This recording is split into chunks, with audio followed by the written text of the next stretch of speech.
চলতি বছরের প্রথম 6 মাসে জাপানে প্রায় 40,000 মানুষ নিজ বাড়িতে একাকী মারা গেছেন। দেশটির পুলিশের এক প্রতিবেদনে এ তথ্য উঠে এসেছে। এই সংখ্যার মধ্যে প্রায় 4,000 মানুষকে মৃত্যুর 1 মাসের বেশি সময় পর উদ্ধার করা হয়েছে বলে জানায় জাতীয় পুলিশ সংস্থা। জাতীয় পুলিশ সংস্থা সংগৃহীত এ বছরের প্রথম 6 মাসের তথ্যে দেখা গেছে একাকী জীবনযাপন করা মোট 37,227 জন মানুষকে তাদের নিজ বাড়িতে মৃত অবস্থায় পাওয়া গেছে।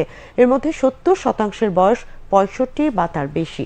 পুলিশের ওই প্রতিবেদনে দেখা গেছে নিজ বাড়িতে একা মারা যাওয়া মানুষদের মধ্যে আনুমানিক 40% মানুষকে মৃত্যুর একদিনের মধ্যেই খুঁজে পাওয়া গেছে।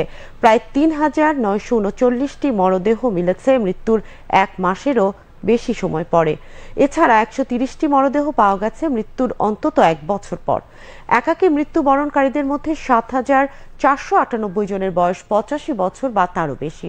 এছাড়া 5,920 জনের বয়স 75 থেকে 79 বছরের মধ্যে এবং 5,635 জনের বয়স 70 থেকে 74 বছরের মধ্যে।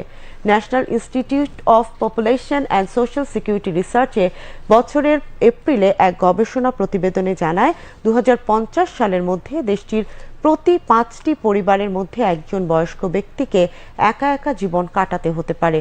প্রতিবেদনে আরও বলা হয় 2050 সালের মধ্যে জাপানে 1,08,00,000 বয়স্ক মানুষ একা বসবাস করবেন, যা দেশটির সব পরিবারের 20.6%। ওই প্রতিবেদনে দেখা গেছে জাপানি তরুণদের দেরিতে বিয়ে করার প্রবণতা বা অনেকের সন্তান না নেওয়ার সিদ্ধান্তের কারণে প্রবীণ জনগোষ্ঠীর সংখ্যা বাড়ছে। এদিকে প্রবীণদের সংখ্যা আশঙ্কাজনক হারে বাড়ায় জনসংখ্যা সংকটের মুখে পড়েছে জাপান। সেখানে চিকিৎসা ও কল্যাণ ব্যয় বেড়ে যাচ্ছে, বিপরীতে কমছে শ্রমশক্তি। জাতিসংঘের হিসেবে বর্তমানে বিশ্বের সবচেয়ে বেশি প্রবীণ জনসংখ্যার দেশ জাপান।